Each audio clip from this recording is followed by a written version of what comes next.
Oh, so it's a bit chilly, Lucas. I better take a drink of this very cold drink. You're a madman going for an iced coffee right now while, I just glance into my garden and it's ice. Yeah, it's very chilly over here in the UK, isn't it? It's very miserable.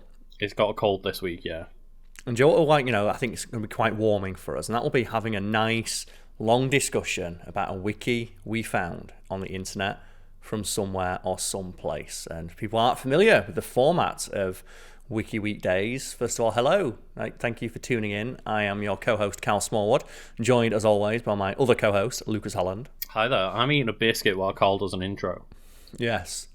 Very professional. It's just, thing is though, it's like, people like that, like the ASMR people do, where they like the sound of people eating, and I can't stand it. I guess some people are just born different. I understand why it's satisfying to listen to, because I don't like it when it involves a person, but when it's objects, I really like those TikToks where it's songs of just the marble bouncing off all the little fake xylophone things. I'm I find that nice, yeah.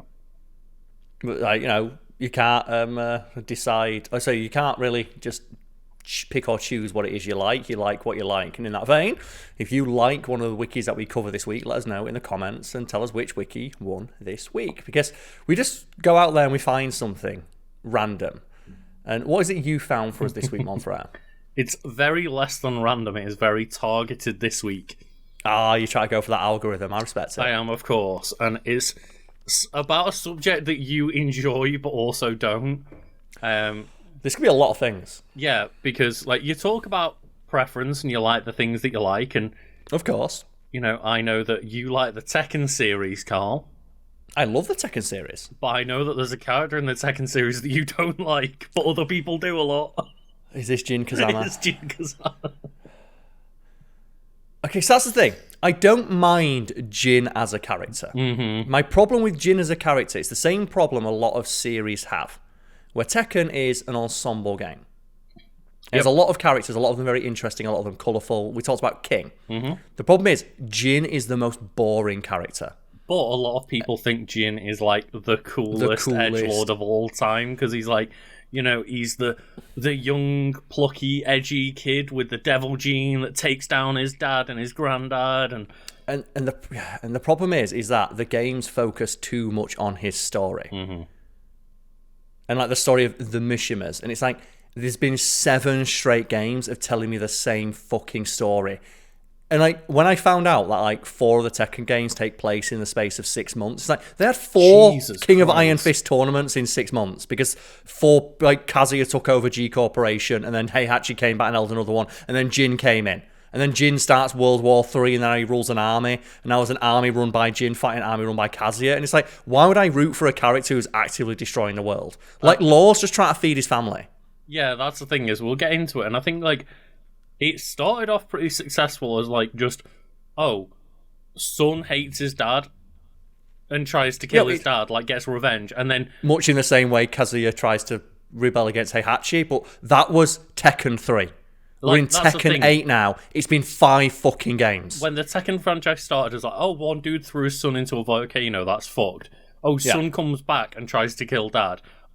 He has a fucked up son that then he treats like shit and tries to kill him. That was pretty fun, and then it goes so wild. It's by the 8th game where it's still focusing on the... It's like Star Wars. Do you know Star Wars is interesting until you realise all 9 movies revolve around one character. And it's does nothing else happen in this universe? Yeah. And that's it's the focus on Jin. 100%. When there's so many other more interesting characters in the game. Even characters tangential to Jin. Of Ling Xiaoyu. Her character's interesting. Paul. He's the only character who's been in every single game.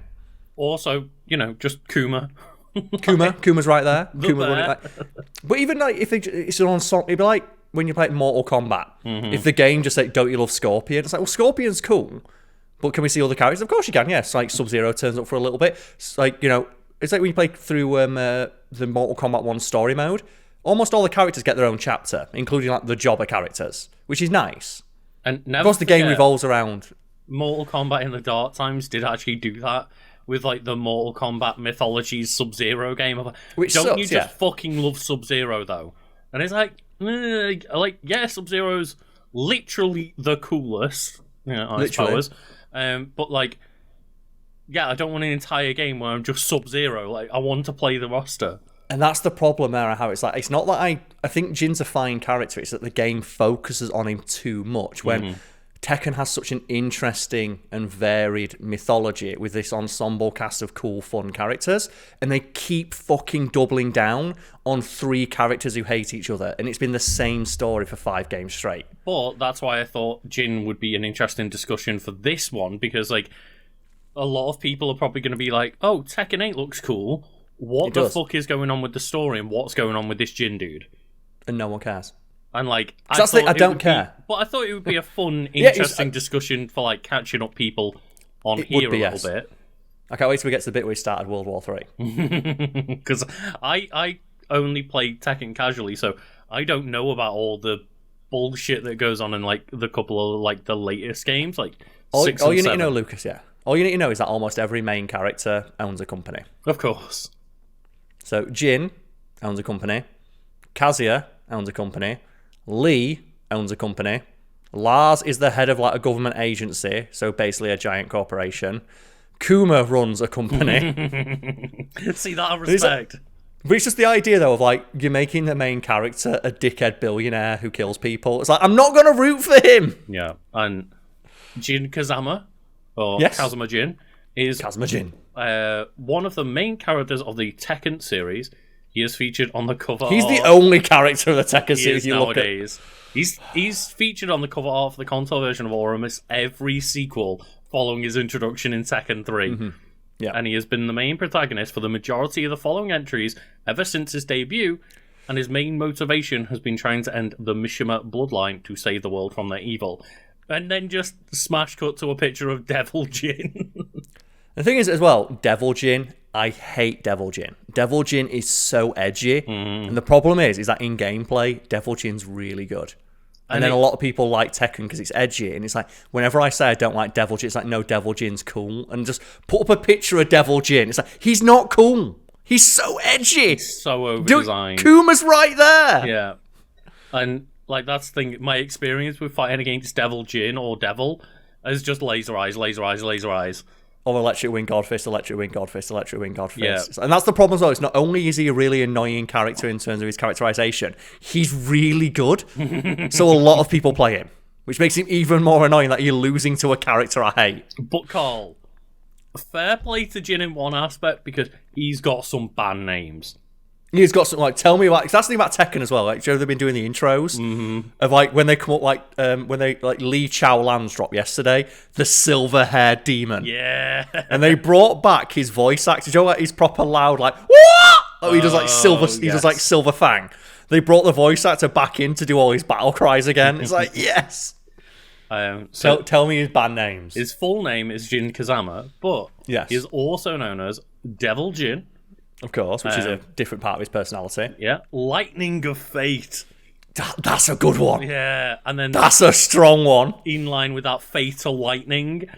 Okay. And I'm just like, oh, the Lightning of Fate is such a strong alias. Because that's his theme, yeah. Like every character in the game has like their battle effects, like when they punch you, is reflective of them as a character. For example, like Jin has lightning effects when he punches people.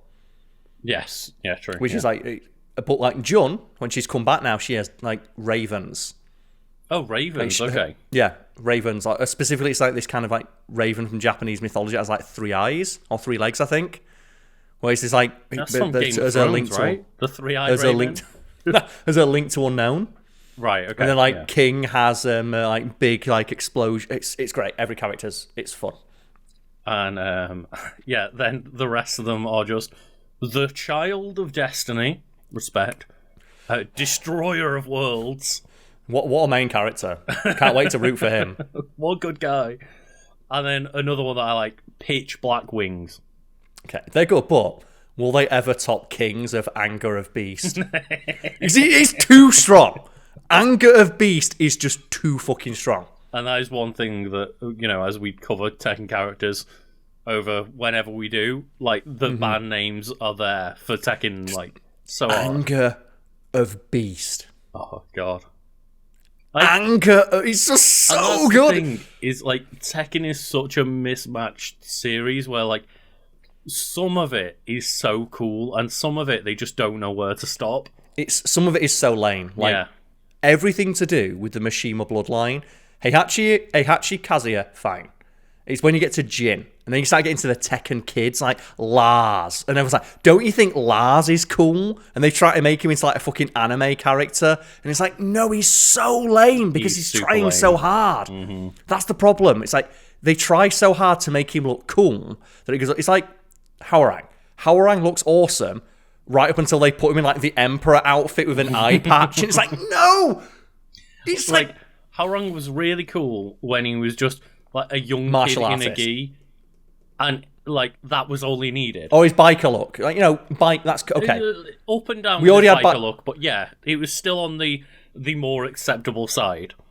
It's like Paul Phoenix, isn't it? Of like when his biker look with the Eraserhead hair, and then now they've given him like he's still got the motorcycle look, but they put like a rope around his arm, and like he's got armor bolted onto him and stuff. And it's like, no, the more shit you slap onto his character design, the messier it looks. Yeah, it's like when Tekken 7 came to PlayStation Plus, I was like, oh, I'll just download that because, you know, it's included. And it was one of those of I immediately just went to that like treasure mode to get some coins so that I could buy everyone.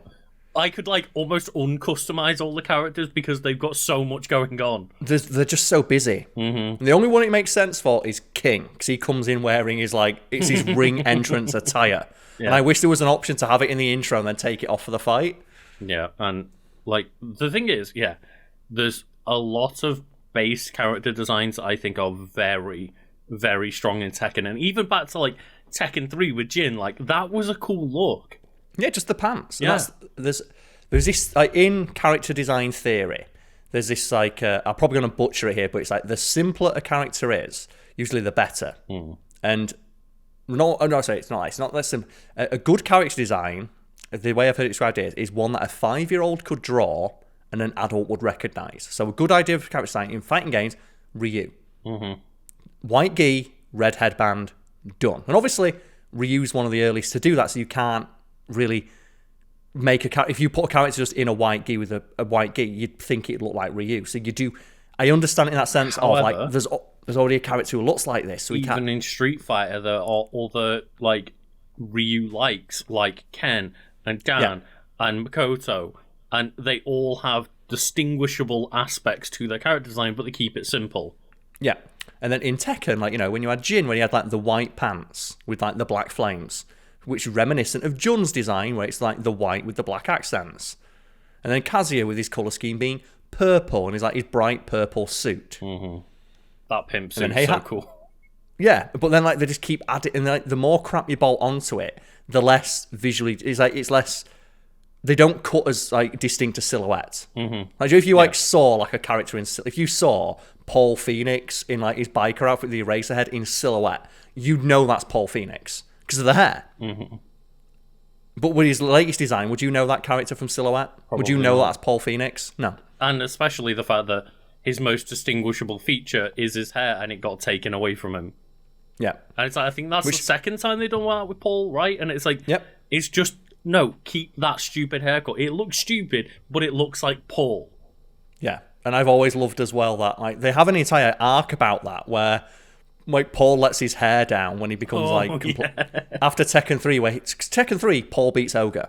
He beats Ogre. That's like he wins, and he gets pissed off because like true Ogre turned up and Jin beat it. And he's like, no, but I beat Ogre. I'm the best. I don't need to prove anything. So he literally lets his hair down. And at the end of Tekken 4, he just sees a picture of himself on the wall of like Law's dojo with his like biker hair, and he realizes, I've given up my quest to become the strongest in the universe. So he just puts his hair back up and gets his bike out of storage.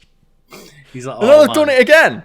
He's let his hair down again. He's had the same character arc twice. He's lost his mojo yet again. That's what he's distinct. But you look at his design now, the silhouette. It's just too messy. And I don't like it. And yeah, we'll get into a couple more just aspects of his biography here. And it's like, origin, he's from Japan. His height is 5'11", And then in Tekken 8, he's just grown an inch and become 6'4". Like, he's done the Tinder tech of He's just updated his Tinder. He was 6'4". He wasn't getting enough dates, so he just put the extra inch on. And his weight is 75 kilos until Tekken 8, where he's 87 kilos. He is buffed up. The thing is, though, you've got to pack on some pounds when your main antagonist is a fucking bear. His likes are his mother, his mother's teachings, Ling Xiaoyu, Harang, his grandfather, and flames. With the design, yeah, his outfits have always had like elements of flame in there, and I love as well that he has that friend. One of the things as well I don't like about Jin, he's that archetype that I fucking hate in like media, which is unemotional, which I know is a thing in Japan of like they see unemotional as being cool. Like Joe, calm and collected, but when he doesn't translate that well over here, it just makes them come across as like just standoffish and assholey. It's the Final Fantasy problem, isn't it? Of like Cloud and Squall, of both of them, like in Japanese, come across as like these cool, sarcastic, like, you know, kind of unobtainable goals as characters, and then over here it translates like they're a bit of a dick. Yeah, a bit of a standoffish dickhead. Yeah. And that's the problem as well. And like the whole thing of him being like absolutely refusing to smile and he's just always like, Like to the point where one of his like in Tekken Tag 2, every person you team up with he walks away. He's like, And it's like, I get it's cool in a way, but he just comes up like after 5 straight games of like, isn't he so cool because he doesn't care? And it's like, not really now. I don't find it that endearing. Yeah, and especially when you got Kazuya right there, who's like he doubles down on it, and he's like so much more of an arsehole, but at least he knows he's an arsehole. So at least he's charismatic. 'Cause I think Jin doesn't have charisma. He has no charisma as a character. He's got no riz. He doesn't. And yeah, I just also want to point out, I apologize about pronunciations. You know, the game doesn't pronounce his name right half the time. It's a fucking like global based game with people from like all countries and aspects. Like, I'm not going to say all the names correctly. I apologize. I'm trying my best, but his dislikes are deception. Okay, cool. All he does is lie. His father, his grandfather, the devil gene. Like, yeah. I guess. And then he also dislikes Ogre, his devil form, Azazel, and just the Mishima bloodline in general. And one thing I do always like about Jin is that he knows, because he was introduced because they killed off a bunch of characters. A bunch of characters disappeared between the events of Tekken 2 and Tekken 3. And he was supposed to be the bridge between Jun and Kazuya, because he's the son of both. So he combined their fighting styles into one. And I actually don't like what they did with him in later games, because he no longer really does too much Kazama-style karate. Even though that's kind of what his purpose was, but then they brought back Kazuya, so you want to edge Jin away from just having the same moveset. And now he does like his own unique blend of it. And it makes more sense now Jun's back, so obviously Jun now has Kazama-style. But the idea that he loves his mum so much, but then every game gave him less moves from his mum's fighting style, even though his mum's fighting style in-game is shown as being the only thing that can stand up to like the shit that Kazuya's in the world. Like Kazuya's, the Mishima style karate is the strongest karate in the world, except for Kazama style karate. But it's no one knows how to do it because the one person who was a master fucking died, or thought they died, and now they're back. And yeah, I always hated that. It's wild to me that, as you mentioned, like a lot of it takes place within the same year. Like it says his age when he met Heihachi was 15. Then in Tekken 3, he's 19. Yep. Tekken 4 to Tekken 7, he's 21, and then he's 22 in Tekken 8. So do you want to say like all 3 games take place? Like there's 3 Iron Fist tournaments in the space of 1 year. Well, that'd be 4, right? Because 4, 5, 6, and 7. Yep. So there's 4 tournaments in the place of 1 year. Yep. That's in the space, and in the space of that as well, there's also like 4 multinational corporations wage world wars. And then just a couple of things I like here of like his hobbies is just forest bathing and walks in the forest. He just likes to be in the forest. Because they remind him of his mum, because his mum has like a deep connection with nature, and that's the thing as well. Of, like Jin as a character, the fact that he loves his mum, but then he acts like such a dick And he runs a multinational corporation when his mum's whole thing is respect nature. All she cares about is protecting nature. And Jin's character arc is he's just gotten worse as the games have gone on. Yeah. He's just become like I said, he's a billionaire CEO running a world war. And it's like, your mum wouldn't like this. No, but as they say, Karl, absolute power corrupts absolutely. It does indeed, He has yes. some fucking power indeed. But It's all about Electric Wing Godfist and Three Ring Circus. And the fact I know the names of all of his moves as well, because obviously if you want to play against Jin, you got to know how to play him. I think I know how to play Jin. I'm a really good Jin.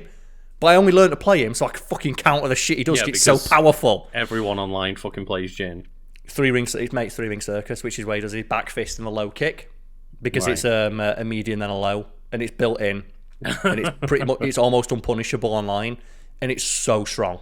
And it sets up into a I hate it.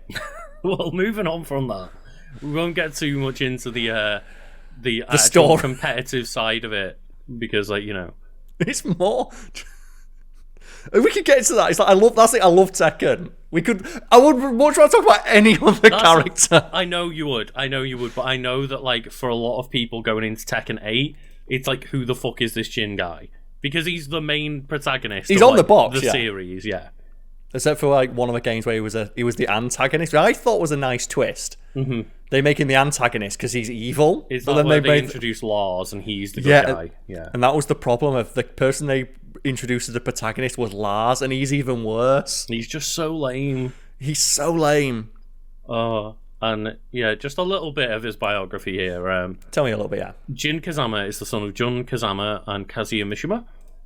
During Jun's pregnancy, part of Kazuya's devil, which fled Kazuya when he was thrown into the volcano by his father. You just see, like, Heihachi throw him into the devil's heart. I'm out.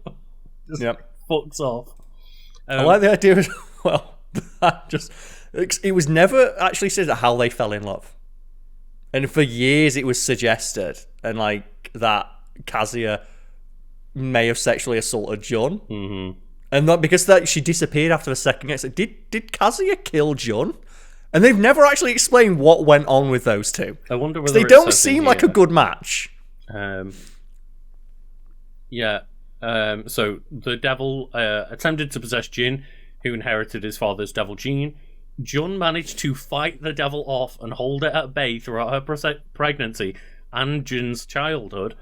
Jun raised Jin in a remote location in the mountains of Yakushima and trained him in the Kazama family's self-defense fighting style. And that's why Jun's the fucking best. She fist fought the devil for 9 months straight while pregnant.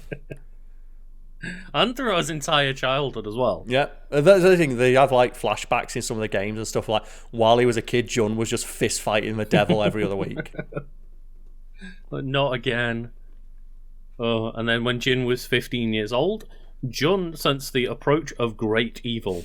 Preparing for the worst, she informed Jin of his origins and told him that if anything should happen to her, he was to seek out his grandfather. Spoilers, bad fucking idea. That was like, I don't understand why Jun said that. Yeah. Like, go seek out the most evil man on the planet instead of anyone related to her. Because she's got relatives. She has relatives. Like, Asuka Kazama is like Jin's cousin. Which means, like, you know, Jun must have had a sister or a brother. Why not seek out them? Why not go to, like, your nice family? Maybe they're not a billionaire like Heihachi, but they're not evil. They're not gonna, like, make you start World War III by the age of 21. I just guess that it must be the thing of, like, if there's only one other person on Earth who hates the devil gene as much as me. And he's Heihachi. And he's the only person who could probably beat the devil in a fist fight, which true. he almost does in Tekken 7. And Jun's premonitions soon proved to be correct, as she and Jin were attacked by Ogre. Jin was knocked unconscious and woke up to find his surroundings burned to the ground and his mother gone. So presumed that Ogre would have just killed Jun. Presumed dead for 20 straight years until Tekken 8, where she just rocks up again looking better than ever. It's like, I got like, Lucas, I thought you died. No, I got better. It's like, has Tekken 8 confirmed yet? Like, the game's now, yeah, but has it said in her trailer or anything, like, whether she's been revived or something? She's alive. We don't know. We don't know the full story, but she's alive. Right. So it might tell us in-game, but, like, yeah, we don't know at the moment. whether she actually died or whether she just had enough of fist fighting the devil and fucked off. Well, she might have been like unknown for a little bit, but unknown's in Tekken Tag 2, which according to the series creator, all the Tekken Tag games are a fantasy from Ganryu. From Ganryu specifically, okay. Yeah, like he was writing like fan fiction about Tekken. That's a real thing. Oh, so there's a ton of different games with like stories of like all the different ones through the game. So is there like anything specific that you want to cover, or should we just go to like some other trivia? Just go to Tekken 8 because that'll be the overview of like what he's doing. Okay. Like because that'll give you the profile of what happens. So it's just basically Jin, Heihachi, and Kazuya just fight for fight, like not our time 5 straight games, but in game like 2 years, and destroy the world in an attempt to rid it of the devil gene. At this point, what would the devil really do that's worse than what Heihachi did? Yeah. Like if you think like ogre, do you ever talk about the ancient ogre and like evil? I remember when we did the King video and I double checked. Ancient ogre killed 3 people, and like.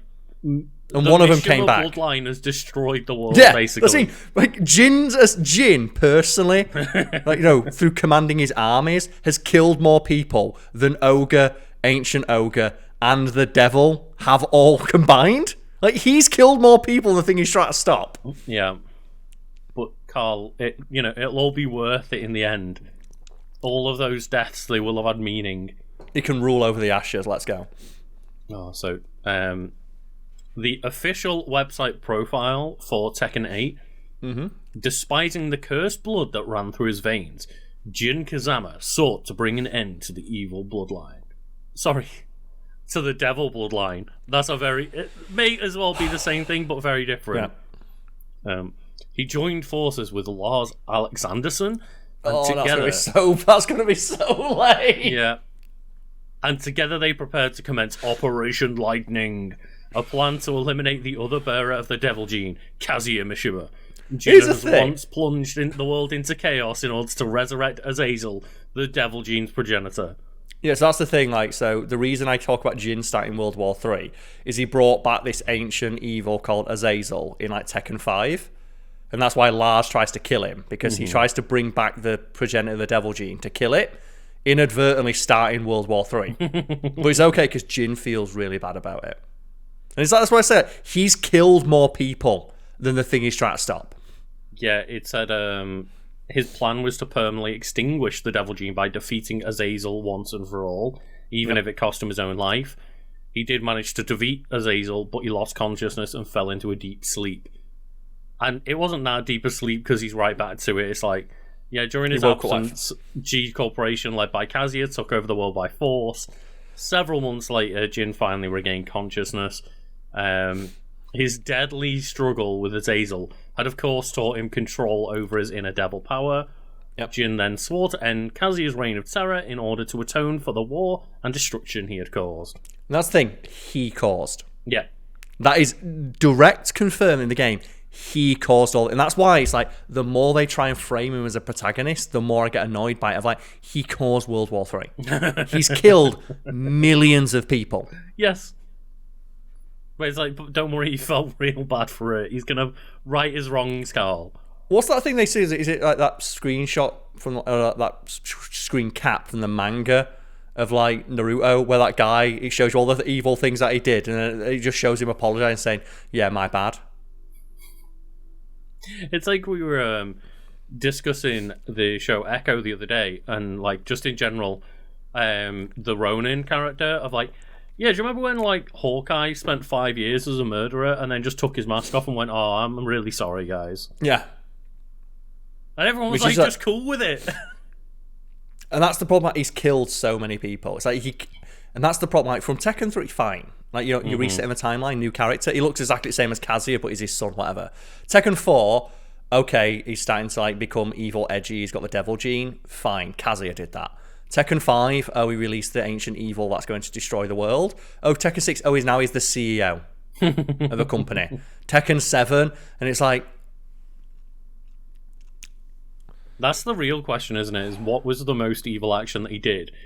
like bringing the devil back from hell to like try and fight it and cause a war, or just be a billionaire CEO?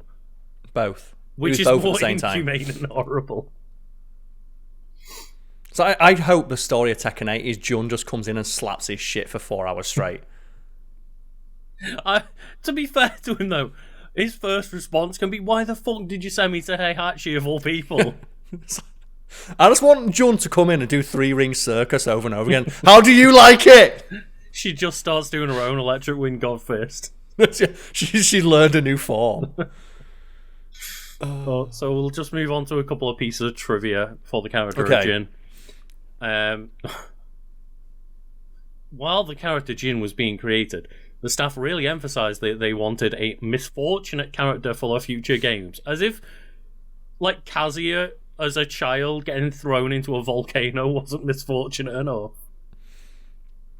That's the thing, is I get it. And someone's going about this, like, I really like Jin. It's like, fine. Hopefully I've explained it for, like, it would be fine for one game. Mm-hmm. 2 games. But like, it's such an interesting, rich universe. I don't get why they keep focusing on one character specifically. Yeah. And it's like, there's such an interesting, cool roster in the Tekkenverse, and it's just, hey, as you mentioned earlier, it revolves around like 1 or 3 characters, I suppose. Of like, it's the Star Wars problem. Do you really problem, like the Mishimas? And it's like, well, I did, but not really anymore. No. It's like, how about we introduce more fake Mishimas? And it's like, I guess, it's like, do you really like Jin and the Devil G? And like, no, stop. Like, tell me more about Harang. Come on. It's like I say, it's the Star Wars problem of everything revolves around 3 people. Mm-hmm. So, like, as deep as the universe tries to be, I know that, like, whenever they introduce a new character in that game, it's like, how do they know Heihachi? Yeah. It's like, when are they going to be, like, Jin's best friend from school that we've never heard of? Like, how do they connect back to Jin? Even the new character that is supposedly, like, another one of Heihachi's kids or whatever it is, or people theorizing they are, it's like, that character looks really cool, but you know what the least interesting part about them is? Like, the potential link to their connection to the Mishima bloodline. So they could have just been anybody out of the time, but it's like, oh, this cool character, Reina, designed by, like, you know, the Bayonetta designer. That's awesome. This character looks great. Their fighting style looks interesting. It's Heihachi's illegitimate child. We've already got 5 of those. There's 5 of those in the game already. Oh dear. And let me just look through here a little bit. Yeah, it said obviously Jin was designed to be a character with determination, but at release he became more of a character with a rather dark side. It's like, edgy side. Yeah, edgy. The edge being brought in. You know what would have been a way cooler twist? Is if, like, he started to embrace, like, his mother's angel side. Yes. That would have been a way cooler twist. At least it'd been interesting. After Tekken 5, that's the way that you could have taken it. Like, you know, he's defeated Azazel, and now he's, like, to take down Kazuya, he's embracing the Jun side of his family. Yeah, like he starts getting Unknown's powers. Mm-hmm. During the events of Tekken 3, Jin has a schoolboy uniform. This, with his age of 19 years old, should make him a senior at the Mishima Polytechnical School, while Ling Jiaoyu at 16 should be a junior. And it says, since Jin is quite old to be at school and likely did not attend school while he lived in the mountain wilds of Yakushima with his mother until the age of 15, it's possible that he was put back a year or 2 in school. It's like, fair play to him for jumping into, like, seniorship of high school. He was just raised in the mountains fighting a devil the entire life. Do you think as well, when they were putting, like, what's your educational background, he's put karate? It's like fighting the devil. Karate. What's your blood type? Karate? And then it is known that he also did not finish school, as he left his studies in order to train more intensely under Heihachi in order to prepare to face Ogre. And still became a CEO. The meritocracy is a fucking myth. Nepo baby! He's the ultimate Nepo baby. Oh dear. The flame on Jin's pants has been 4 different colours. Red in Tekken 3 and TTT Tekken Tag Tournament.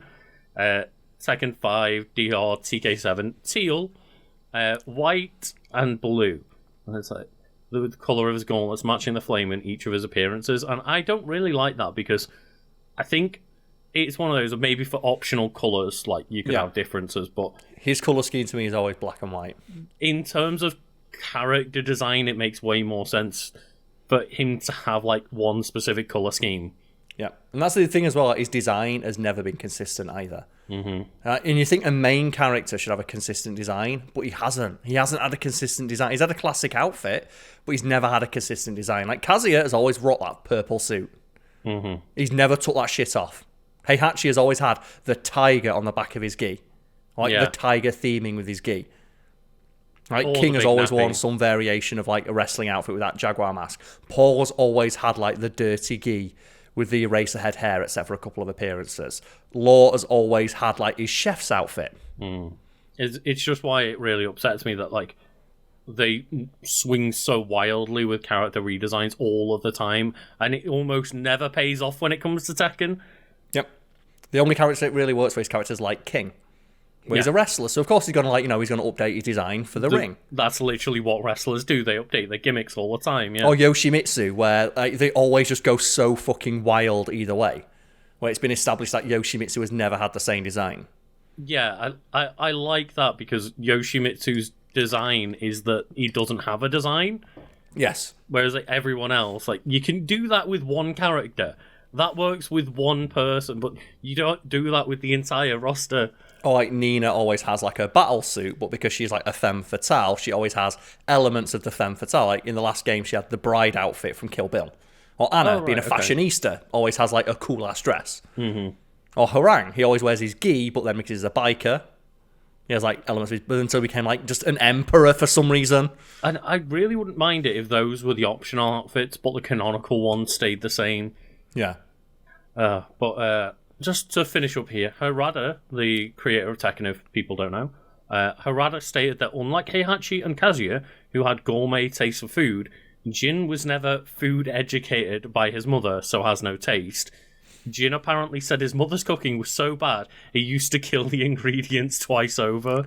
See, I actually kind of like that because it would be such like a tropey thing to make his mother, the caring Jun Kazama, she was a great cook. Mm-hmm. It's like, no, all she cared about was fighting, so she was a shit cook. I actually like the idea that Jun's a shit cook. That's actually kind of like endearing because it's not what you'd expect. You'd expect, it's his mother. Oh, I love my mother's cooking. Oh, she's shit. All she did was karate.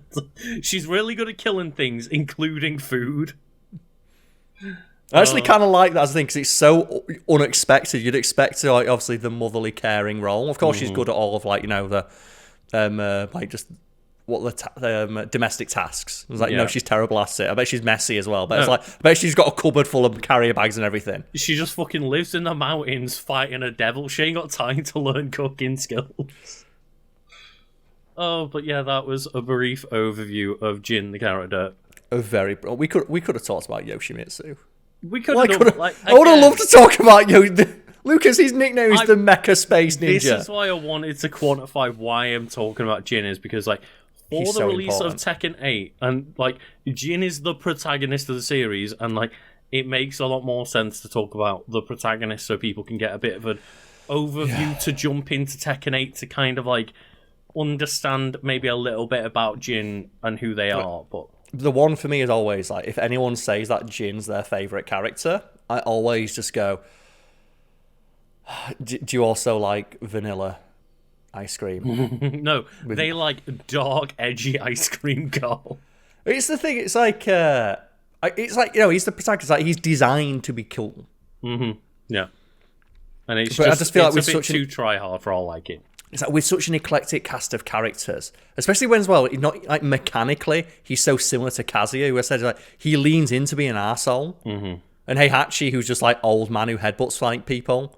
Yeah, I think that's the thing to me, is that he's just, after Tekken 3, it's he just gets worse and worse as Kazuya and Heihachi get at least stay the same, if not get better. And it's just he's a worse Kazuya in my eyes. Yeah. And just, a lot of those elements just don't work for me. But I guess let us know in the comments like who your favourite non-Jin character in Tekken is. Like my favourite's like there's a couple like Lee Chaolon, who is like technically a Mishima, but he's like Kazuya's stepbrother, who only got adopted by Heihachi purely to give Kazuya a rival. So he adopted a child and then just made them fight. And as a result, Lee Chaolon's like a proper arsehole. And he's like a JoJo character because he just leans like into pure style. He is very, very stylish, and he's just pure swag.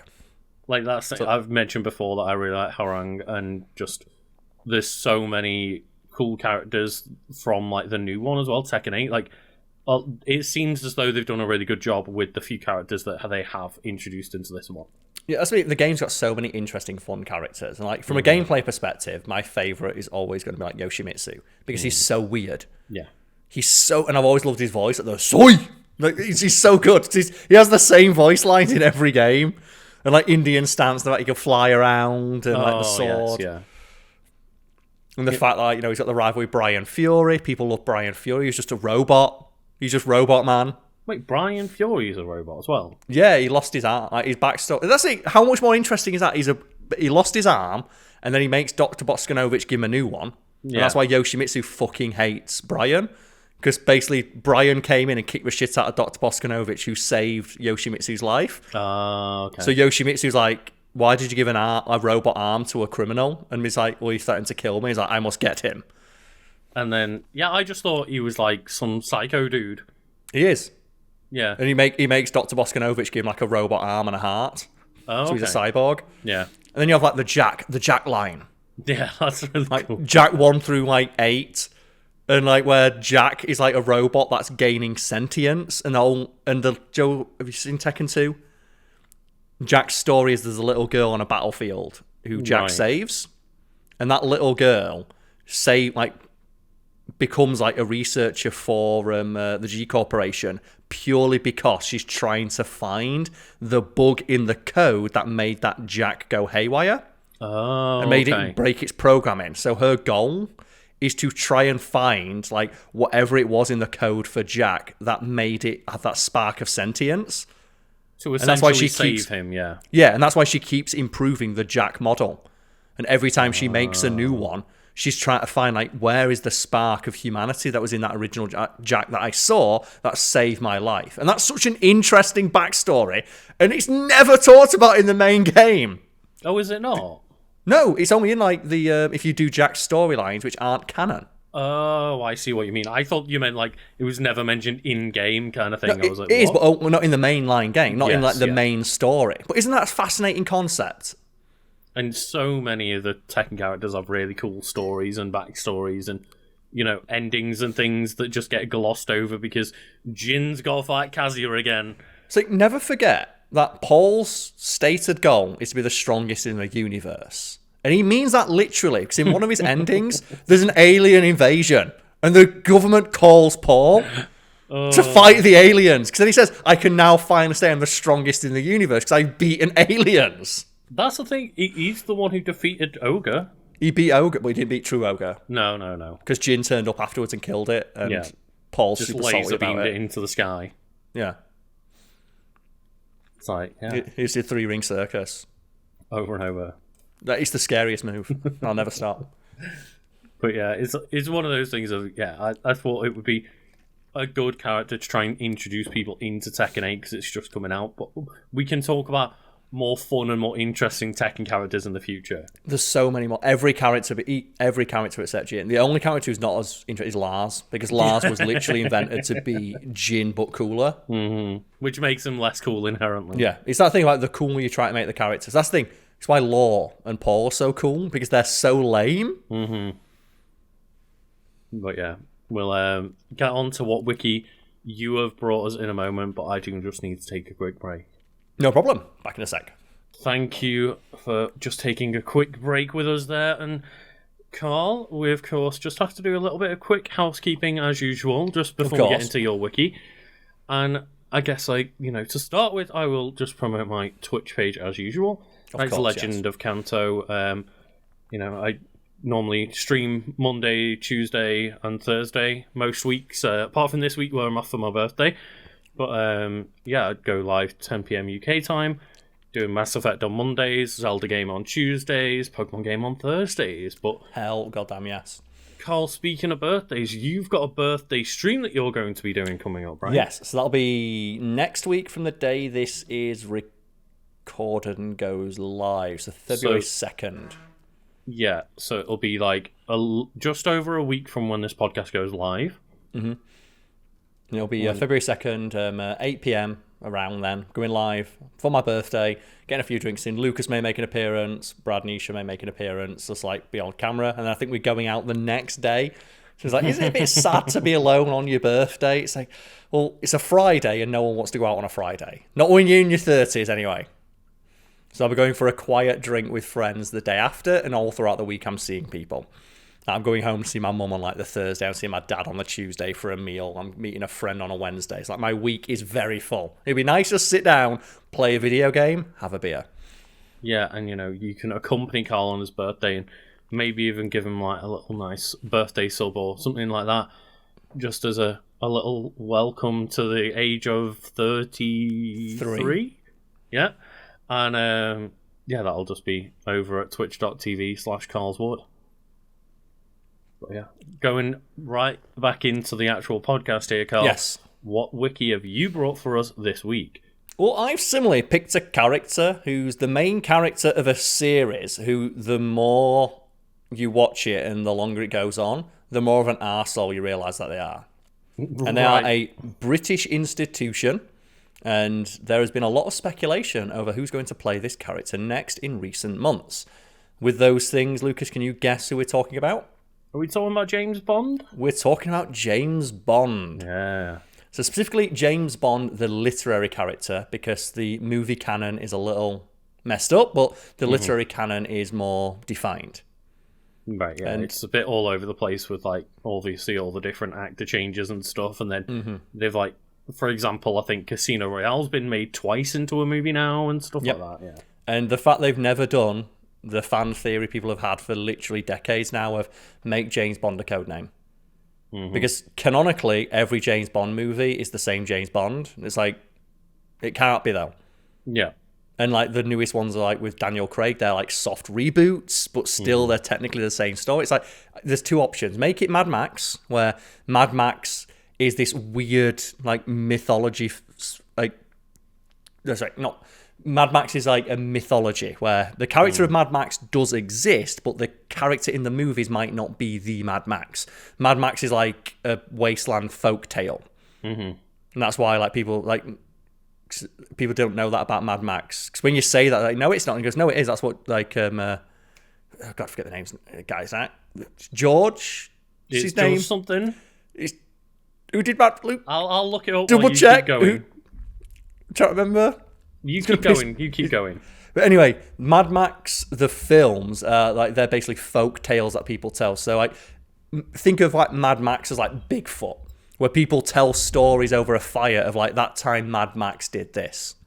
It would be George Miller. George Miller. And that's what George Miller has said of like Mad Max isn't like he's a character in the films, but the stories are like imagine they're like being told over a campfire. Because they always end with, and then Mad Max walked away to another adventure, and no one knows who it is. Like these are just a bunch of these are a bunch of like loosely connected things that happen in the wasteland that may or may not have happened, and may or may not be about the same guy. Which is why Mad Max can change from being like Mel Gibson to Tom Hardy.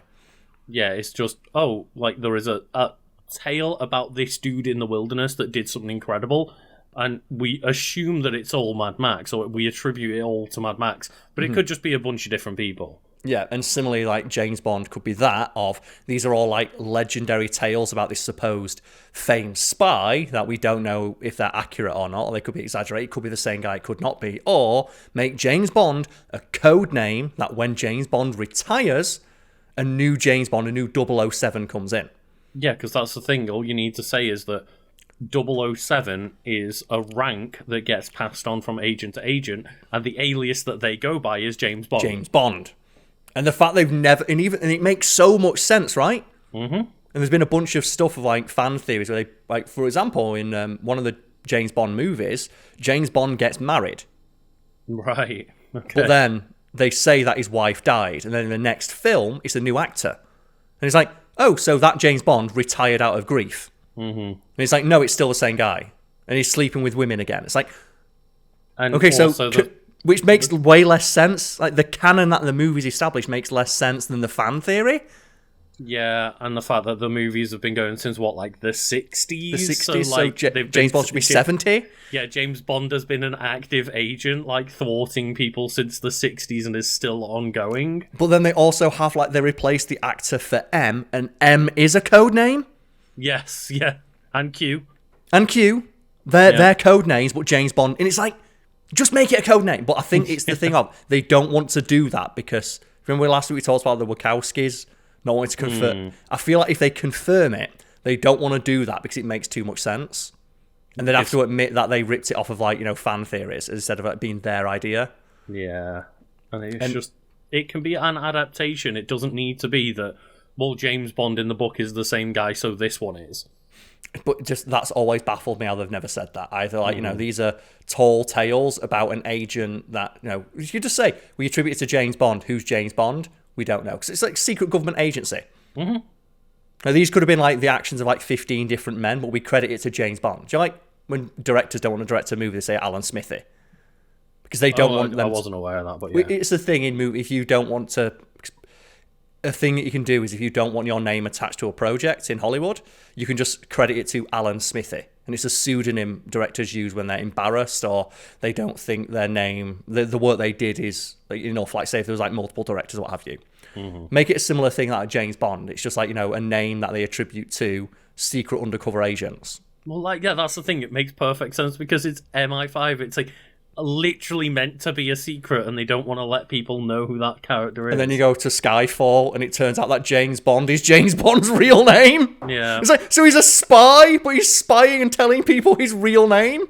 That must be the first rule, like Spy 101, never tell people your real name. And it's literally the first thing he says to everyone he meets. Anyway, Commander James Bond is a character created by British journalist and novelist Ian Fleming in 1953. He is the main protagonist of the James Bond series of novels, films, games, and comic books. Fleming wrote 12 James Bond novels and 2 short story collections, the final 2 books being The Man with the Golden Gun and Octopussy and the Living Daylights, which are both published posthumously. That's wild to me that it's a dozen stories. 12 books. 30 movies, 12 books. Short stories, though. Yeah, it's like this entire franchise is, you know, as they mentioned, like there's video games and stuff as well that are, some of them are tie-ins, some of them are just their own stories. And it's like Agent Under Fire, baby. Similar to, I was always like Agent Under Fire and Nightfire were my two. Nightfire were great, yeah. But yeah, like the fact that it's similar to like Sherlock Holmes, where like there's not actually that many Sherlock Holmes stories. No, but they do lend themselves very well to adaptation. Mm-hmm. Yeah. But there's one. Who for you then is James Bond? Because for me, I think Pierce Brosnan is James Bond, and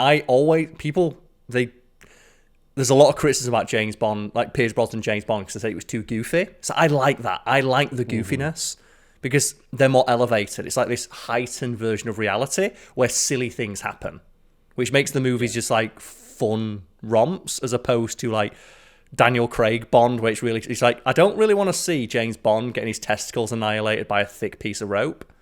That's the weird part, is because, like, yeah, the Bourne trilogy / quadrilogy. The Bourne trilogy was a really good adaptation of what like a modern James Bond movie could be, but then they just made James Bond that, and it's like, but that's not what James Bond is. It's about the gadgets and the cars and all that jazz.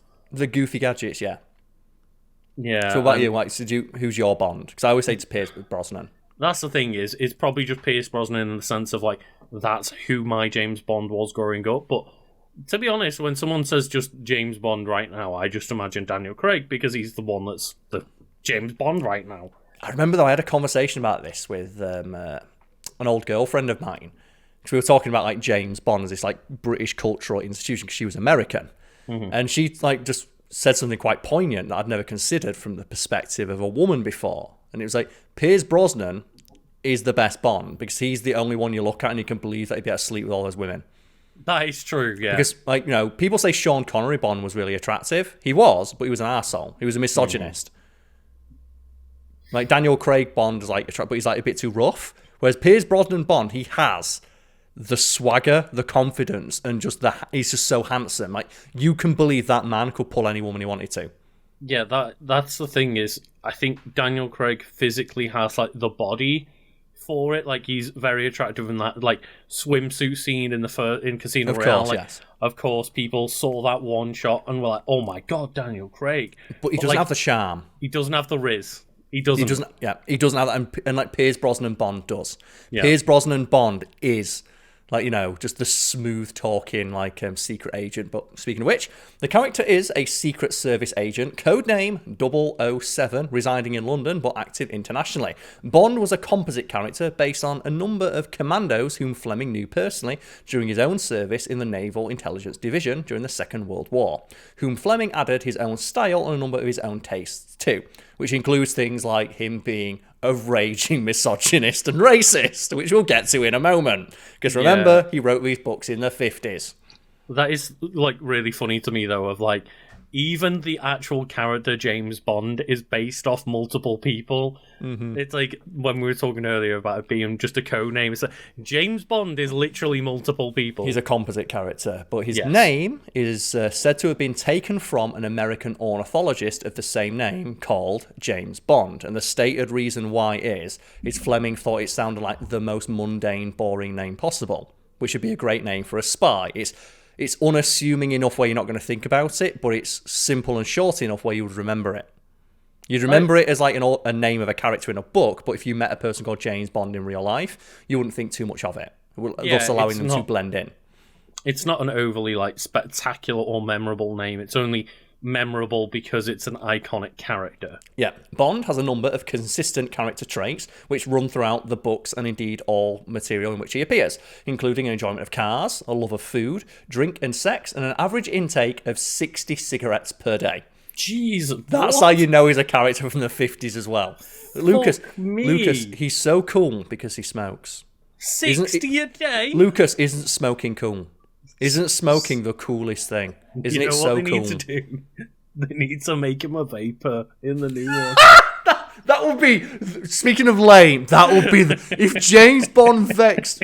I remember where, like, for one of the Daniel Craig ones, they got sponsored by Heineken, so James Bond couldn't drink a martini. He does drink a clear cocktail, which is obviously meant to be a martini, but a rule they had with Heineken is they can't say the name of any other alcohol out loud. And what cracked me up is James Bond only drinks a Heineken in that movie when he's depressed. And he's that sums it up. When James Bond's depressed, he drinks Heineken, just like everybody else drinks Heineken. And I guess, like, the thing people will be shouting at us about is, like, the fact that, a martini shaken, not stirred, doesn't make any sense. It makes no difference. It's like, it'll make a cocktail, but it'll just make a worse version of martini. And here's the thing as well, and this is just one of those fun behind-the-scenes facts that you'll know if you, like, know anything about mixing drinks. The cocktails that they show in the movies are stirred. Or if you wanted to get, sorry, they're not cocktails, but if you wanted to get a cocktail like they look in the movies, you'd have it stirred. Mm-hmm. Because if you shake a cocktail, it will be cloudy. Mm-hmm. Because the bits of ice in there and the frost on the glass. If you want a crystal clear martini, it has to be stirred. And then people will order a martini shaken, not stirred. And it comes looking cloudy. And they'll say, it's cloudy. It's like, well, that's what's shaken. And then someone will say, you'll hear some people when they're making say, it bruises the gin. That's not a thing. All it does is it waters down the alcohol more because you break up the ice. A stirred martini will be crystal clear and stronger, which is realistically what James Bond is ordering because you always see him with a crystal clear martini, which you would only get if it was stirred. So yeah, fun little fact there for everyone that didn't know. But I knew someone would be saying it.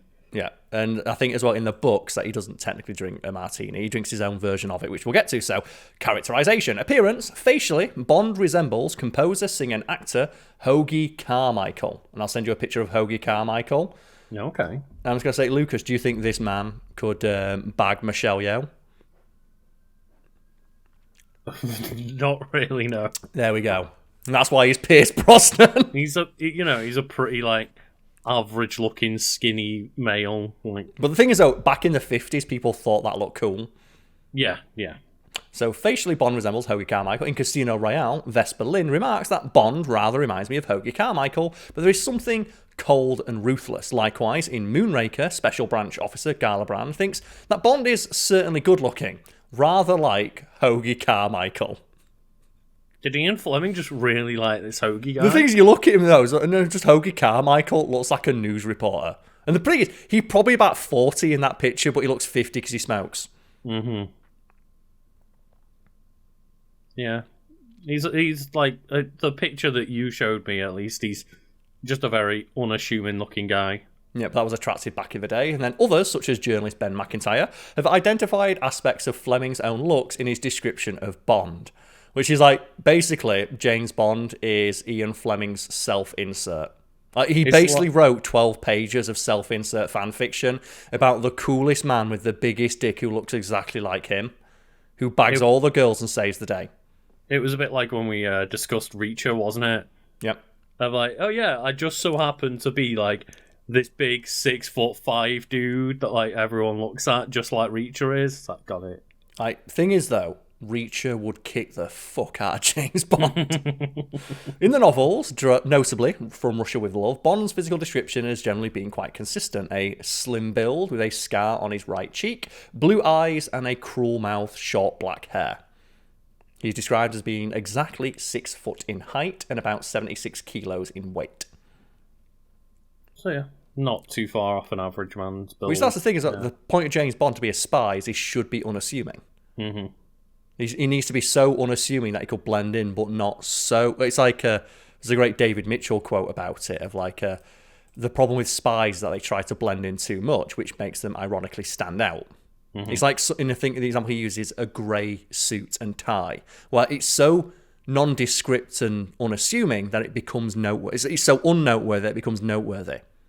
Yeah, and I think one of like my favorite just little moments of someone trying to, go unnoticed is just like that moment in Captain America: Winter Soldier where Scarlett Johansson's like, "Kiss me," and he's like, "What?" She's just like, people don't like looking at people are making out. Yep.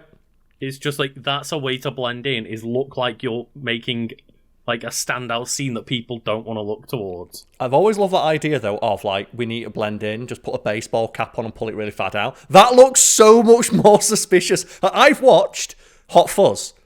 What's more suspicious than walking with a cap directly pulled down over your face? Because then you look like you have something to hide. Exactly. The easiest way to blend in would be to just walk normally. Yeah. Walk as if you belong. And, it's even joked about in like that Captain America scene of like, just putting a cap on and putting some glasses on doesn't make you not noticeable as like this Adonis man, where like the Apple guy's like, oh my god. Like, the easiest way to like hide your features, it's like you wear baggy clothes, baggy nondescript clothes, tousle your hair slightly, and just like I said, wear a pair of glasses, something that softens your features. Mm-hmm. So the Superman tech. Yeah, it's one of those of, I even used to make fun of it. Of like, well, there's no way people would notice Clark Kent. It's like, well, just change your posture up a bit and put shit clothes on and some glasses, and like, yeah, they probably like won't notice. Like Henry Cavill did that entire thing where he stood in Times Square. In Times Square as Superman wearing a Superman t-shirt. No one fucking noticed. Ironically enough, the best way to be invisible is to wear a fluorescent jacket and carry a clipboard. Oh yeah. 90% of people ignore you. Because that's one thing. There's interviews with like people who are like not spies, but we talked before about that show, The Real Hustle. Yes. Where it's like con men, and it's like one of the or Banksy, for example, when he's asked like, how do you sneak into places? Like he says, well, ironically enough, you wear a high visibility vest. So you stand out, but you look like a workman, and no one's going to walk up and stop a workman, or what they assume to be a workman. So ironically enough, the easiest way to blend in is to stand out, but stand out in a way that would make sense in the area you are. It's like, just, grab a ladder, put a high vis on, and just walk around like you're meant to be there.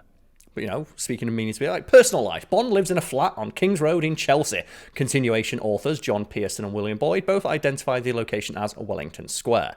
And we don't really give too much of a fuck about exactly where he lives, but much of Fleming's own daily routine while working at the Sunday Times was woven into the Bond stories, and he summarised it at the beginning of Moonraker, stating, elastic office hours from around 10 to 6, lunch generally in the canteen, evenings spent playing cards in the company of a few close friends or at Crockford's, or making love with rather cold passion. So he's not even good at sex. To one of the similarly disposed married women, weekends playing golf for high stakes at one of the clubs near London. And that's the thing. The fact it's Ian Fleming's self-insert. Mm-hmm. Of like, all he does is bang birds. Does he like it? No. Because why would he care? He's a man. He's too cool to care about the sex he gets. Yeah. And we have tastes and styles. Drinks.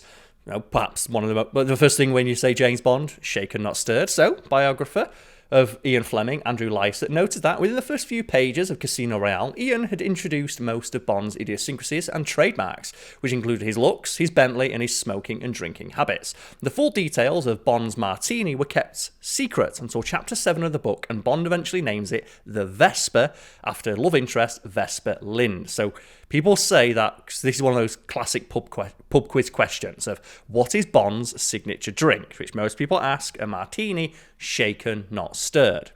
That is not the case. His actual drink, his signature drink, the one he names himself, is the Vesper, which is made similarly to a martini, but is distinct in the fact that it contains a separate ingredient. So, a dry martini, he said, one in a deep champagne goblet. Oui, monsieur. Just a moment.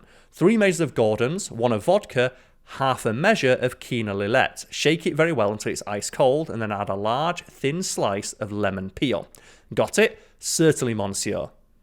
Gosh, that's certainly a drink, said later. Bond laughed. When I'm concentrating, he explained, I have never more than one drink before dinner, but I do like that one to be a large one, very strong and very cold and very well made. I hate small portions of anything, particularly when they taste bad. This drink is my own invention. I'm going to patent it when I think of a good name.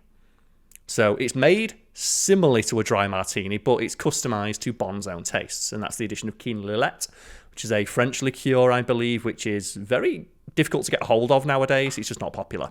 And I presume it's just one of those things where that's a bit long and dry for the movies, so they just made it a martini, shaken, not stirred. Dry martini, shaken, not stirred, because, But that's one of those things, like, so if anyone out there is in the pub quiz and they ask you, what is James Bond's drink of choice? It is a Vesper, which is made the same way as a dry martini, but it's in a separate glass, and the addition of some Quina Lillet. So Bond's drinking habits run throughout the series of books. During the course of On Her Majesty's Secret Service alone, he consumes 46 drinks. And it is while he's on mission! Of, like, the difference between writing a character now and writing a character, 70-odd years ago. Yeah. Of, like, what was considered cool back then just would definitely day not drinking. be considered cool now. Well, we want to make this cool, suave agent of he's a heavy drinker, a heavy smoker, a horrible misogynist, and he drives around in a really fucking expensive car. It's like, oh god, he's a horrible arsehole. He's a bellend. He works in a bank, got it. Regarding non-alcoholic drinks, Bond eschews tea, which is a fact that I did know when we covered in a fact-fitting video, calling it mud and blaming it for the downfall of the British Empire. So he's also a person who cares about the British Empire. But the idea that the most quintessential British character fucking hates tea, and the detail that I love in the sense that it makes the character seem like such a prick, is that when, like, a girl in the canteen gives Bond a cup of tea, they offer him a cup of tea and he says, no, I don't drink tea, it's like mud. And they think, well, you're James Bond. Surely, an upstanding British gentleman would like a cup of tea. In that joking way of, like, they're surprised that James Bond, the quintessential British gent, doesn't like tea. He reams out a girl working in the canteen and yells at her in front of everybody for not knowing why he doesn't like tea. And the thing is, that Ian Fleming was right in that, like, it's touching his todge. Like, what likeable main character we've got here. Just yelling at serving staff for offering him a cup of tea. Food. When in England and not on a mission, Bond dines as simply as Fleming did on dishes such as grilled sole and cold roast beef with potato salad. When on a mission, however, he eats more extravagantly, mostly to blend in. And again, I don't think you blend in by eating extravagant foods. Well, I guess if you go to like fancy places around the world, Well, if you go it to like a depends, fancy yeah. cafe or whatever. Depends where you're spying up.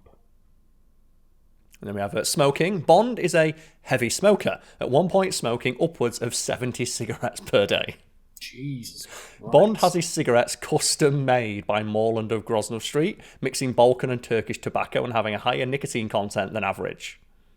Imagine when he's like going on, a spy mission. He's like, "Think I'm gonna be gone for the week." It's like, mate, can you hook me up with 500 custom cigarettes, please? And here we go. Fleming himself smokes 80 cigarettes per day.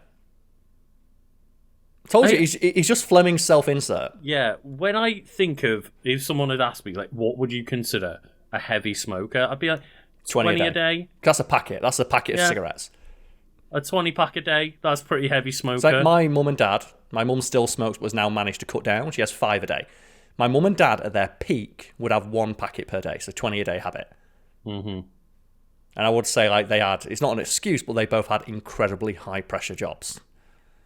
Yeah, and obviously, people smoke for a variety of reasons, but in my lifetime, at very least, I've never noted a person as smoking 80 in a day. Yeah. It's baffling. But like drugs, he also occasionally supplements his alcohol consumption with other drugs, both for functional and recreational use, such as amphetamines and... Oh yeah, it says amphetamines, using it for stimulation on missions, for help swimming across a cold lake, or for remaining awake and alert when threatened. Can you imagine, just in the modern movie, Daniel Craig just doing some meth on the side? Just start smoking crack. And then we have his cars. And what do you consider to be the quintessential James Bond car? The Aston Martin DB5. It's the Aston Martin, right? The DB5 I always think of first. And then they say in the book so he drives a Bentley because he's a prick. But I think the Aston Martin is way cooler than a Bentley. Yeah, the classic Aston Martins are great. And I do like the Aston Martin DB9 for like the Brosnan era-ish. Like, I think like his last movie or something had like the DB9 or the Vanquish. It's just a cool car, isn't it? It's timeless.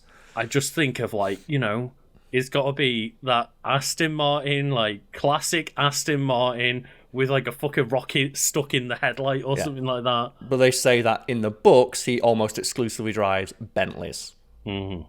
It's like, and that's obviously where, we've clearly watched a lot of the films and not so much read the books. Yeah, I did want one book for him to just drive a Mini though. That's a British car. Well, not now. Not anymore, but it was at the time. Car, but it was at the time, yeah.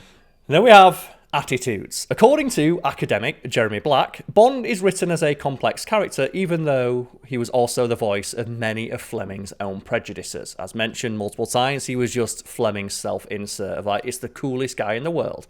Throughout the books, Bond expresses racist, sexist, and homophobic attitudes. The output of these prejudices combined with the tales of Bond's actions once led journalist Yuri Zhukov to write an article in 1965 for the Soviet daily newspaper Pravda, describing Bond's values thusly. James Bond lives in a nightmarish world where laws are written at the point of a gun, where coercion and rape are considered valour and murder is a funny trick. Bond's job is to guard the interests of the property class. He is no better than the youths Hitler boasted he will bring up like wild beasts to be able to kill without thinking. And that's the thing that James Bond ultimately maintains the status quo for the ruling capitalist class. Yeah, and I wasn't sure like how James Bond was read closer to the time of its creation, because obviously like in the 50s, like racism and misogyny was a lot more commonly accepted. Not that it's not, prevalent nowadays anyway. But and it's worth noting that that was a quote from someone writing for a Soviet Union era newspaper. Mm-hmm. So of course there's going to be difference there. But, it says here that academic Black does not consider Bond to be the unthinking wild beast that Zhukov writes about, however. In From Russia with Love, Bond watches Kerim Bey shoot the Bulgarian killer, Krylenchu, and Bond observes that he have never killed anyone in cold blood. Bullshit. Bullshit. Maybe in the books it's different. Maybe, but like, I do not think James Bond has never just killed a fucker. Yeah, in response to a reviewer's criticism of Bond as quite villainous, Fleming himself said in a 1964 Playboy interview he did not consider his character to be particularly good nor evil, stating, "I don't think that he is necessarily a good guy or a bad guy. who is. He's got his vices and very few perceptible virtues except for patriotism and courage, which are probably not virtues anyway. But I didn't intend for him to be a particularly likeable person.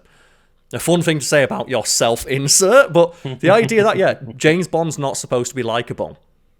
He's a Lucas, he's a morally grey character. But Karl, attractive man played him on camera. It's like, yep. But yeah, it's one of those interesting things to hear that he wasn't meant to be likeable, because everything you say about him comes across as like an asshole. And yeah, I guess someone whose inherent job is to kill people, be a weapon for the government, is probably not a good guy. Yeah, Fleming continued that he actually agreed with some critics' characterization of Bond as an unthinking killer, but expressed that he was more a product of his time, stating, James Bond is a healthy, violent, non-cerebral man in his middle 30s and a creature of his era. I wouldn't say he's particularly typical of our times, but he's certainly of the times. Which shows a remarkable amount of personal growth on behalf of Ian Fleming. That does, yeah. Like, I wrote him in the 50s. It's like he was meant to just be relatively healthy average dude that wasn't really thinking about what he did, and yeah, it was the 50s as well, which is always like funny when they try and talk about, like, you know, modern Bond, of like, do you know when they talk about those movies of like, oh man, all those old Bond movies like really sexist and racist and misogynistic and stuff, and then like people say, well, you know, you can't really go against the author's intent, and then you got an interview with Ian Fleming 10 years after he created the character going, yeah, he was a bit shit. And that was in the 60s he was saying that. To Playboy magazine. Oh my god. Another general attitude of prejudice that Fleming's Bond gives is voice to includes his approach to homosexuality, which is odd considering that Fleming had a number of gay friends, and including his editor, William Plomer. He said that his books were written for warm-blooded heterosexuals, although his attitude went somewhat further with Bond. With Bond, the character opining that homosexuals were, and I quote, which quoting James Bond directly here, a herd of unhappy sexual misfits, barren and full of frustrations, the women wanted to dominate and the men wanted to be nannied. Adding that he was sorry for them, but had no time for them.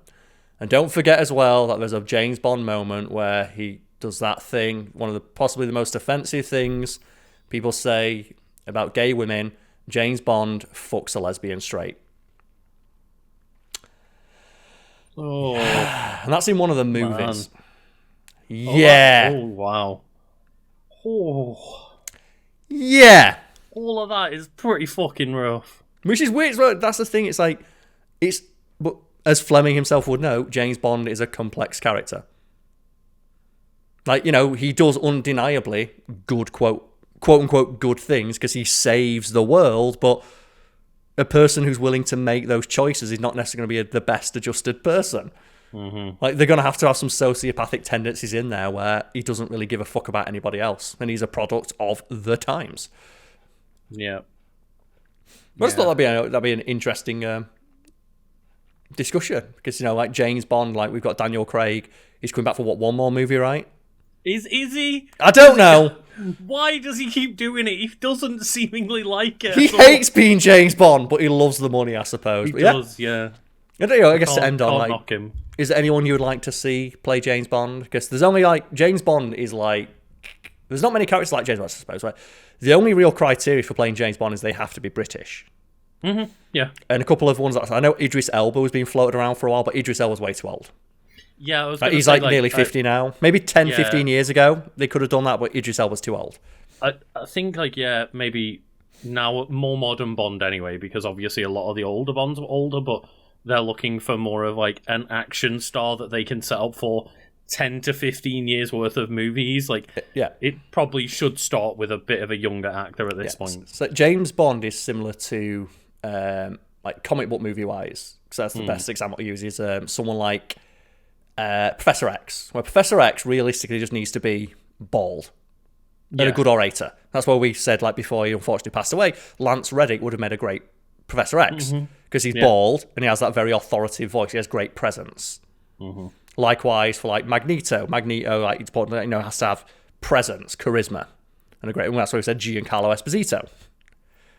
So in that vein, like, I think for Bond, one of the ones I've seen floated around, I know Tom Hardy's one. I think Tom Hardy looks too rough. Like, Tom Hardy just looks like he smells. Not in a bad way. He just looks like he's just come back from the gym. Yeah, he probably has, to be fair. Yeah, but he's like, but also he's like John Boyega. Ooh, I saw John Boyega because he's like John Boyega when he's his swag ass suits on the red carpet, and he's young enough as well. He's like, he's like just like early 30s. So I thought John Boyega could be a good one. I was gonna say just like trigger everyone by making it Tom Holland. I think that could only. I think Tom Holland would make a better Q. See, I think Tom Holland could work in the sense of like he is a young suave Englishman who's good at like action, but yeah, I don't see him like. I don't know. There's something about like the presence of James Bond that I always imagine in like a different light. I don't think Tom Holland can. He doesn't have the presence. So see, he's a good actor, but I don't think if you saw him in a suit, I'd be like, that's James Bond. Don't you see like Pierce Brosnan? He can pull off like, oh, this guy is like a misogynist that loves sleeping around and all that bollocks. Even if they change that, I just don't think that he could carry off like the walking into a room in a suit. And all eyes being on him because he looks so fucking cool. I was just saying that to trigger people because everyone's always like, "Oh, everything's Tom Holland nowadays." It's like, all right. I've seen Henry Cavill. 4 movies. Like Henry Cavill's been thrown around quite a lot as well because like he's got the suaveness, he's got the physicality. I think he'd have to tone down a little bit. Like he couldn't be Superman buff because like you wouldn't watch that man walk into a room and pay zero attention to him. No, like he's almost like. He's almost distractingly handsome as well. Yeah, especially with like combine that with how big he is. Yeah. Mm-hmm. But I have seen that one of like people think like Henry Cavill or like John Boyega's the one that I've seen. I thought that could really work. John Boyega's a really good shout. Yeah, I've not really thought about this until you've like asked me now. But another joking one is like thinking about like another person similar role, Doctor Who, of like who's played them in the past. Imagine like just Peter Capaldi swearing up a storm as James Bond telling everyone. They could go for like a different one, not make him older. There's also the idea to like make it go a bit more cartoonish. Because I was just looking at like some an article here that's like just some suggestions people have put forward. One of them is Matt Berry. Oh, like make it go all the way back to be like a campy 60s romp. Like in the vein of like Austin Powers. And just make it Matt Berry. That's the thing is, like, Matt Berry could be Austin Powers. He couldn't be James Bond, but I'd fucking love to see it anyway. Yeah. But it was just, like, a couple of examples, like Matt Berry, and then there's, like, Dev Patel. Oh, yeah. Or Riz Ahmed. Riz Ahmed would be a good actor as well, because he's, like, a handsome British dude. Like, I don't see any of those three, though, as portraying, like, complete sociopath that could just murder people on a whim. But they could be a different kind of Bond. They could be. You'd hope, because that's what they did with... we've said his name like 4 times after Pierce. Daniel Craig. Daniel Craig, yeah. They try and shift the tone. They went to the more realistic tones. If they went back to the more campy tone of the Pierce Brosnan movies, and they made it more like classic of like almost not in terms of the action, but the look of like you enjoy it's like a John Wick movie, and it's just like panning shots of a cool location. Make it go back to that. Yeah, there's a lot of actors, and I'm not one of these people as well that think that James Bond couldn't just be translated as a woman. It's a code name, Jane Bond. Yeah, it's literally same thing for James Bond being black or Asian. Doesn't matter. Yeah, they could just be anyone or anything. I know we've mentioned a lot of men here because like that's generally what the speculative talk is walking around because it's always been a male character. But I hate those people that are like, James Bond shouldn't be a woman. Like it's like, but it's just they're a special agent. It shouldn't matter who they are. It's the same thing. Like the only thing that's important is that James Bond is British, and if you want to be even more pedantic, British Scottish, which was a thing that changed because in the books, Ian Fleming himself did not like the idea of Sean Connery being Bond, stating Bond is British, English specifically, not Scottish. However, he was so impressed by Sean Connery's performance, he wrote into James Bond's backstory that he is Scottish, which just goes to show that you can change the way a character is portrayed. Like, the original author of James Bond retroactively made James Bond Scottish in response to a person's portrayal of him. I didn't realise that. Yeah, I'd kind of I've forgotten about Sean Connery because he's obviously way before our time. But to me, just thinking in my head of like, oh, well, you've got Daniel Craig and you've got Pierce Brosnan. Like, I would assume that James Bond was English, not Scottish, but that's cool. That's cool, yeah. But the only thing is it just British? Because it's a British icon. Well, yes. Yeah, That's the only course, thing that really but matters. Carl, Same thing. Are you telling me that people don't see a distinction between Scottish and English? Oh, yeah, of course, yeah. Of course they do. But what I mean is, like, there's some tension. I'm using it interchangeably, just like as long as, like, you know, because it's one of our cultural exports. Same like Doctor Who. Doctor Who could be played by anybody, but they should probably be from somewhere in Britain, whether that be Wales, Ireland, or Scotland, or England. Northern Ireland. Northern Ireland. Again, we don't. I don't want to anger people. It's difficult. People get very Our messy country's a with borders. fucking mess.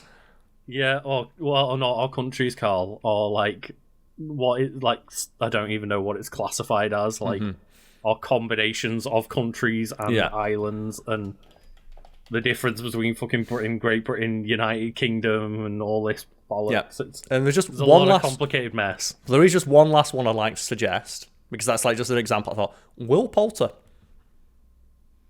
Okay, I've never really seen Will Poulter not do Goofy.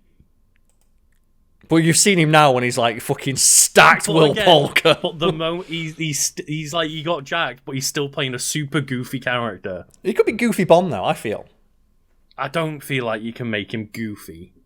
I think Like, John it'd be Boyega could do funny Goofy. to see, but like I don't think that like it would be withholding of the movies very well to like make him proper goofy. I think though, like John Boyega could do Goofy James Bond.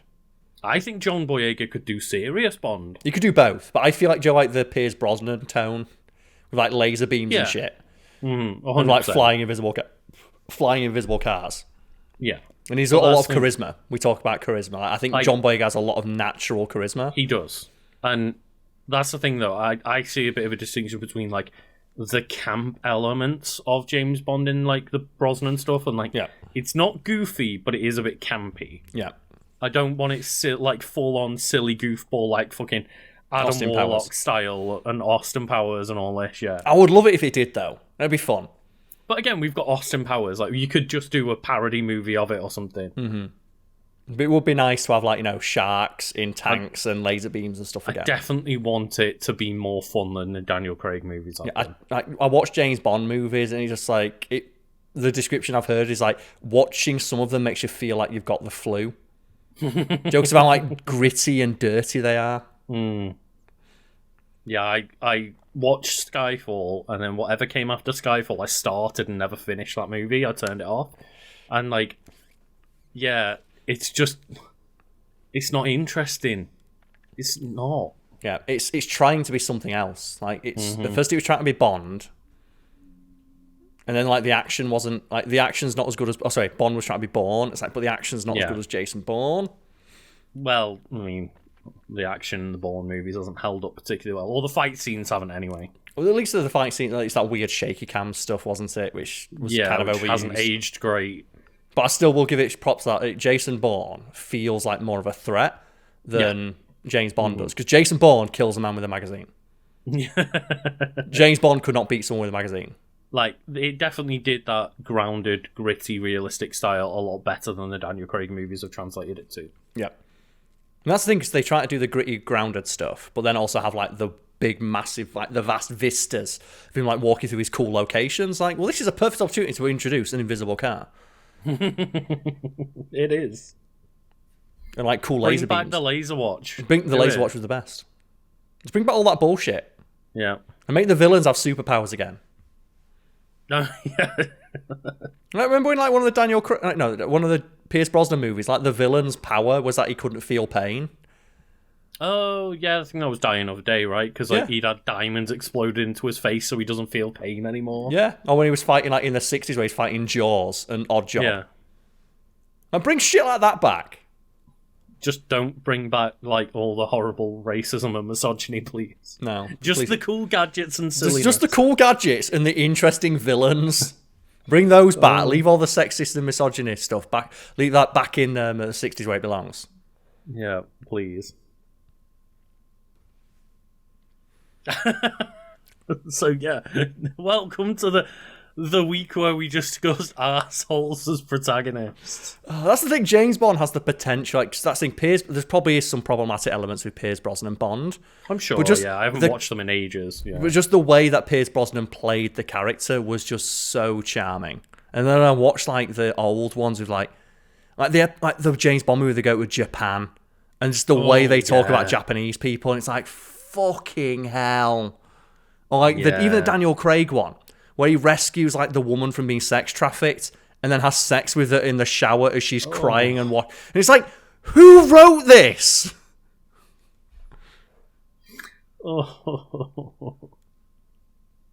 It's just such a disgusting, tropey part of the character that needs to be left behind. And you know what the best bit about it is? In Austin Powers, which is a parody of James Bond, there is a line people single out of when like Austin Powers is like making out with a woman. And she goes, come on, Austin, let's do it. And he says, no, it's not right, you're drunk. Austin Powers, the horniest man in the world and a direct parody of James Bond, is not as weird and rapey as James Bond is. He's got more respect for He's got more respect for women than James Bond, the character he's a parody of. Jesus Christ. It's insane. And those movies still hold up because of that. That thing is, take everything I've said with a grain of salt, because I haven't watched any of the old like Austin Powers and pre-Daniel Craig James Bond movies. I haven't watched any of them since like 20 years ago, maybe. Yeah. The Austin Powers ones hold up because they're so cartoonish. A lot of the stuff, it's done in that very cheeky British way. I know it's not like they're made in America, but do you know that cheeky British way of like the line from Michael Caine at the end where it's like, there's two things I hate: people who are intolerant of other people's cultures and the Dutch. It's like that. Or like the silly like pun names where it's like the two Japanese girls like Fook me and Fook you. Which like, you look at that and go, that's a bit. Then you remember Octopussy. Yeah, that's the thing, is that was a parody. Pussy but galore. That was genuine kind of shit that was in James Bond movies. Yeah, another thing, in the James Bond movie, they played it serious. Of like, what's your name? Pussy galore. Is that really any better than I wanna hump a lot? Jesus Christ. That's the thing, Austin Powers has aged better than James Bond. I would watch another Austin Powers movie tomorrow. I would not watch a James Bond movie. Dear, oh dear. Cheers, everybody. Yeah, let us know which wiki won this week, and let's talk about some fun Tekken characters rather than these two assholes in the comments. Which Tekken character do you think James Bond could beat in a fight? None of them, I don't think. I think Ling Xiaoyu would kick his ass. Oh, God, yeah. Ling Xiaoyu would hear the stuff he said about Asian people and fucking whoop that man's ass. Like, she beat up Heihachi once. Yeah. You get that French dude, that new French character who's just Daddy John Wick. He'd kick the fuck out of James Bond. Sorry, yeah, the dogs were just like kicking off again in the background. So thank you everyone for watching. Yep. And see you all next time. See you all next time.